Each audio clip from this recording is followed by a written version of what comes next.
So I'm running the marathon in about 2 or 3 months' time, and although I know what I need to do in terms of the mileage, I really want to know more about my muscles and how I should and shouldn't be running. So I've come here to the London Clinic, to the physio department, to meet the experts.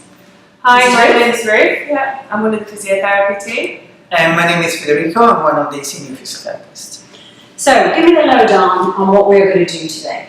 So today we're going to put you through your paces. We're going to have a look at your muscle length. We're going to see which muscles are tight, which muscles are going to affect your running, and we're going to have a look at your body's ability to shock absorb. So can your body take the load of running this marathon? I hope so. The first test we're going to look at is the modified Thomas test. It's a test that assesses your ability of going with your hip into extension, which is very important during the running stride. Exactly. Yeah. So once you basically have done your stride and you're propelling with the back leg, you should be able to go into extension freely. Otherwise, if you have tightness, that could obviously restrict either your knee or your lower back, and you can pick up some sort of strain in these two areas. Okay? So if I can ask you to have a seat onto the edge of the plane. That's very good. And I'm going to ask you to bring the right thigh towards your chest and hold probably underneath your thighs even better. Very good. If you can roll back and rest on the pillow. We're going to basically have a look at the behavior of this leg. So we expect for a flexible hip that this leg drops down towards the floor rather than move up towards the ceiling. So shall we swap side and see how the other side performs? Okay, very good. This is actually even more flexible than the other side. Right. So this one is happier to go down. Okay. And because you can sit up now, and because we always assess one side compared to the other one, we expected both to behave in the same way. Okay. So possibly the left hip is slightly tighter, and we might have a look at some stretches or some movement to try to free up that range. So would that be then why, because occasionally I do get a very small amount of pain in that, but minuscule if I've done a significant distance. It could be an explanation, obviously. Yeah. We should have to look at the entire movement of the hip before obviously giving you a certainty. But obviously if you have a tightness in this area and you repeatedly go into a backward swing, that could obviously irritate something in the front of your hip and can give you some discomfort. Good. Okay, so we're going to have a look at your hamstring length. So we're going to take your hip up into a 90-degree angle here, and then what I'm hoping is going to happen is as I straighten your lower leg, it's going to come up almost to 90 degrees as well. If it's a little bit tight, it will be less than that. Okay. Great, so you're lacking probably about 25 degrees there, 30 degrees, so not much. So you have actually got a pretty good hamstring length on that side. Good. Let's compare it to the other side. And the same on that one. You've got pretty even hamstring length. You have good hamstring length. So all looks well for your marathon dreams. Okay, Pixie, so we're going to have a look at you doing a side plank today. So we're going to have a look at this to check your lateral hip stabilizer muscles and your core. Okay? So if you'd like to get into position, you're going to bring your elbow, so it's just tucked under you. You're going to straighten your legs, stack your feet on top of another, keep your hip forward.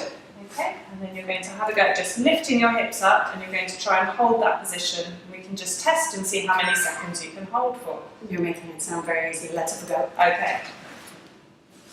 Great. Wow. It's hard, Not as isn't easy as it looks, is it? Yeah. No. How long should you try to do that for? So we'll be looking at about 30 to 45 seconds. Okay, I've got a bit of work to do on that one then. Yeah. Okay, Pixie, so we're going to have a look at you doing a single leg hop test for distance. So we're basically looking at your body's ability to shock absorb in this test. So you're going to hop from your left leg and you're going to land on your left leg. And we're just looking to see what distance is, and I'm going to repeat it 3 times. Then we will compare it to the other leg, and we'll make sure there's no more than a 10% difference between the right and the left leg. And if there's a big difference between the right and left leg, what does that mean? So it's indicating that your body maybe doesn't have the same ability to either generate force or to shock absorb. Okay, alright, that's very important if you're passing It's hugely important, yeah. Okay, sorry, I'm trying to cheat so much, shouldn't I? Yeah, line your heel up. Yeah. Okay. So Pixie, This is one of the most challenging tests we've done so far. Okay. So this involves basically checking all your joints and their functional ability to perform activities such as running or any sort of sport that people tend to do in their recreative time. Okay? What I'm asking you to do is to stand with your left foot in the middle of the star. Okay. Okay? Then using the other foot to try to reach as far as possible towards these lines, okay, but without touching the floor. Okay? That has to be done in a consecutive way. Okay? Right. So you will be touching forward, touching to the side, touching to the other side, and also you need to go across. Okay? Ready for it? I'm definitely going to fall over. Okay, let's do it. Right, so. Very good.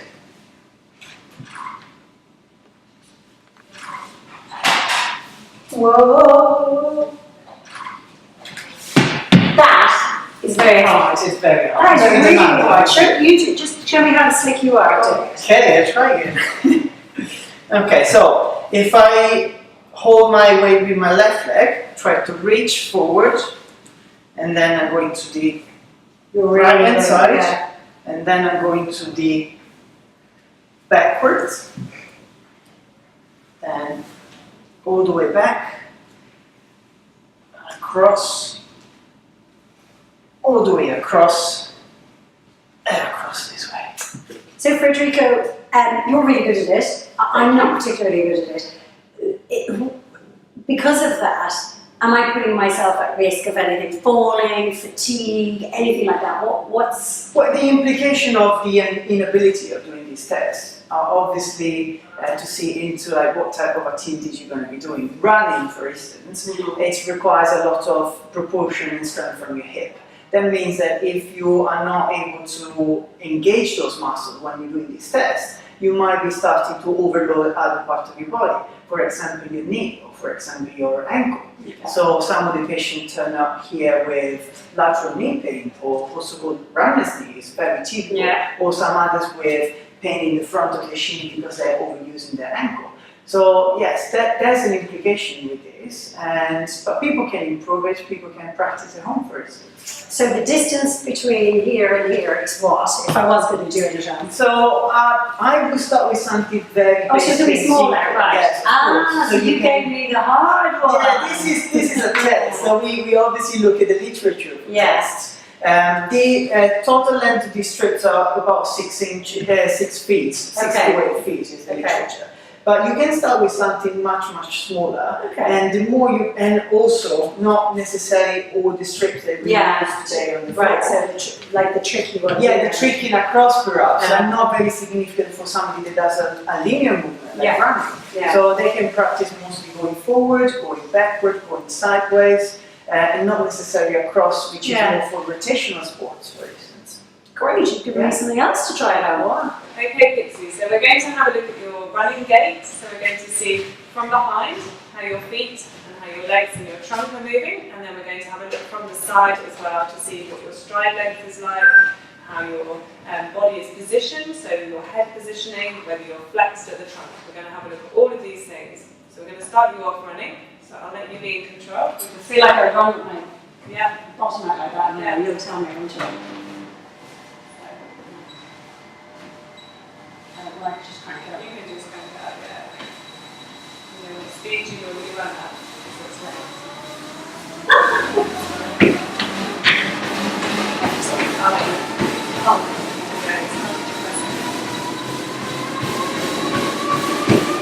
So we had a look at you running on the treadmill. Now what we noticed was you are more of a forefoot striker. So you don't strike the floor with your heel, you strike more with your forefoot. But also we can see that your feet are slightly turning out, and I think you probably are in some stability trainers, are you? Yeah, and that's because maybe your feet naturally would overpronate, but you've managed to correct that with the trainers, and it looks good. It doesn't look like you are overpronating, so that's a good start. Okay. Yeah, there's a slight, what we call functional valgus of the knee, which means that your knees tend to come very close to each other. Right. That tends to be a sign either obviously of a long-term instability from the ankle Mhm. or a weakness coming from the hip stabilizers of the hip, so the lateral side of the hip. That is something obviously you can easily work at home with some of the exercises we looked at today, and other exercises we can simply prescribe and don't really require any equipment. And being a 4 foot, does that make a difference? So it means your calf muscles are working harder, which Right. is actually a good thing because those muscles can help with shock absorbing. If it's something you're not familiar with doing and you're thinking of becoming a 4 foot runner, if you're about to train for the marathon, it's probably not the time to change your running style. But we can also hear the sound of your feet on the treadmill. They sound quite heavy, so I think maybe if we look further up through the muscles in the hip and in the trunk, that might be a reason for it. There may be some weakness and instability there, and that's why your feet are striking the ground more heavily than we would hope. So guys, what are the most common problems that you would see with runners? But for runners, certainly is the knee. The knee is one of the most affected joints. A lot of people come here with anterior knee pain, lateral knee pain, just as a result of overstraining, not necessarily having any particular damage in the knee itself. So sometimes with a few exercises, a few advice can potentially carry on running. Then obviously it's a lot to do with also the strength of the hip and everything. Versus obviously you would agree with me with that. Right? Yeah. So the hip in women and also in men, but typically more in women. Women have more weaker hip muscles in their glutes. And so the ratio between the adductor muscles and the abductor muscles in research has been found to be weaker in the abductor muscles in women. And so this can affect the angle of the knee. So if you have weak abductor muscles, then your knees will begin to drop in and you get the valgus deformity. And this can cause extra strain on some of the structures in the outside of the knee, which is what Federico was talking about with the ITB, runner's knee type issues earlier. And also we can get problems with our lower back. Again, it isn't always necessarily the fault of the lower back. Sometimes it can be due to muscle imbalances elsewhere. So for example, if you are very tight in your hip flexors at the front, and if you are maybe someone who is overstriding in your running, then if your hip flexors are tight, then your back will go into more extension and you may get irritation to some of the facet joints in the back and you may get back pain as well. So I suppose for the amateur, really, what we just think of is getting a decent pair of trainers, having a decent pair of feet and cracking on. But clearly, you know, I suppose I'd never thought about things like my core and the importance of all of that. I will take away a lot from this. Yeah. I suppose my final question to you is, having already had an injury, what do you do when you get injured? I mean, your mental head tells you, because you told everybody you're doing your big event, crack on and keep going. When do we have to take a step back and think, hey? Well, our advice is to try to seek help as soon as possible. Mm-hmm. It's better to have an assessment from somebody that obviously has an expertise with the running early on. Make sure that the assessment is clear. There's nothing, not problems at all in the joints, and therefore the physiotherapist might recommend just a few days of maybe low impact activities whereby you can continue with the cardiovascular training, and in the meantime some exercises that are going to help you to fix the problem. Okay. One of the recommendations that we give is don't leave it too late, because if you're leaving it too late, obviously 8 to 6 weeks from a competition, for a physiotherapist's point of view, it's very difficult to treat that injury. So we can do miracles sometimes, but it don't happen very often. So treat the small injuries. And I suppose another point is that physiotherapists aren't necessarily for people who are injured. You're a great place to come to get an assessment of, what we can screen which is see really good. what might be a potential problem for the future to try and prevent it in the first place, and that's the best way to treat. Yeah. Brilliant. Well, I've learned lots, so all I've got to do now is do the miles. Thank you very much. Pleasure.